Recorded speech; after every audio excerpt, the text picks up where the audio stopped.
तो वहीं दिल्ली की राउज एवेन्यू कोर्ट में आज संजय सिंह की पेशी होगी। आपको बता दें कि कथित शराब घोटाले में संजय सिंह को ईडी ने अरेस्ट किया था। वहीं 13 अक्टूबर को हुई पिछली सुनवाई में कोर्ट ने उन्हें न्यायिक हिरासत में भेज दिया था और आज संजय सिंह की कस्टडी खत्म हो रही है। वहीं दिल्ली हाईकोर्ट से भी संजय सिंह को राहत नहीं मिली थी।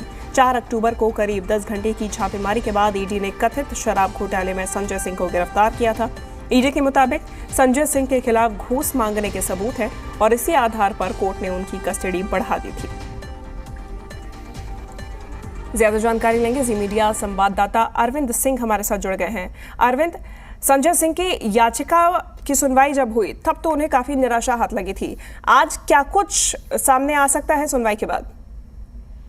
बिल्कुल, संजय सिंह ने हाईकोर्ट का रुख किया था और अपनी गिरफ्तारी और हिरासत में भेजे जाने के निचली अदालत के आदेश को चुनौती दी थी, लेकिन हाईकोर्ट ने ये माना था कि जांच जिस स्टेज पर है, शुरुआती स्टेज पर है और इस स्टेज पर सिर्फ इस वजह से कि संजय सिंह एक राजनीतिक फिगर है, जांच में दखल नहीं दिया जा सकता और कोर्ट ने अपनी तरफ से कोई दखल देने से इनकार कर दिया था। इसका मतलब ये कि निचली अदालत में किसी भी मुकदमे की जो सामान्य कार्रवाई होती है वही संजय सिंह को फेस करना होगा। आज तक के लिए उनकी जुडिशियल कस्टडी बढ़ाई गई थी, आज उनकी पेशी होगी और ये देखना अहम होगा कि इस मामले में जो जांच एजेंसी है उसका रुख क्या रहता है।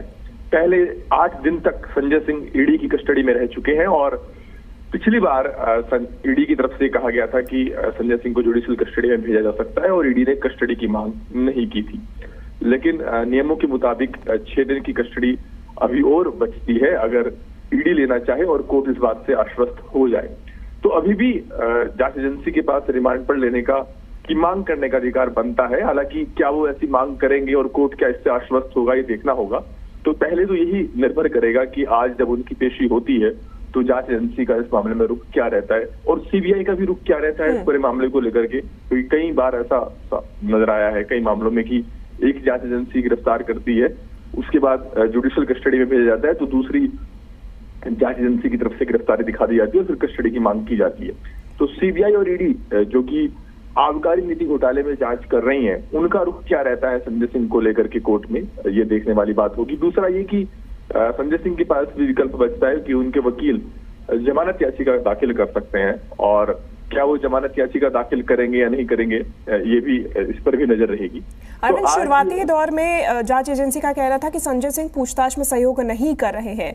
ऐसे में क्या अभी भी वही रुख है और क्या इसी के चलते आगे कस्टडी की मांग की जा सकती है?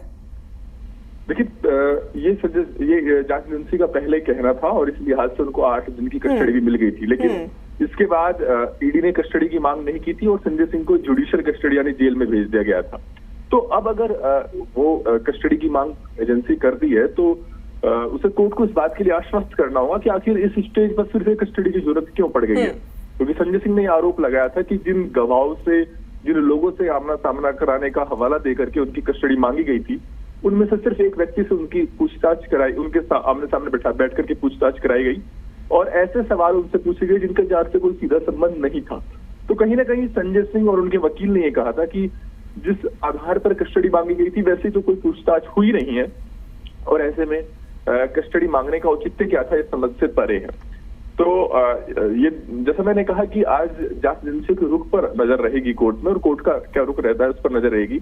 अभी तो एक सामान्य पेशी है क्योंकि जुडिशियल कस्टडी खत्म हो रही है, इस लिहाज से संजय सिंह की कोर्ट में पेशी होगी और देखना यह भी होगा कि क्या उनके वकील जमानत के लिए अर्जी दाखिल करते हैं नहीं। निश्चित रूप से। अरविंद, फिलहाल धन्यवाद आपका तमाम जानकारी के लिए।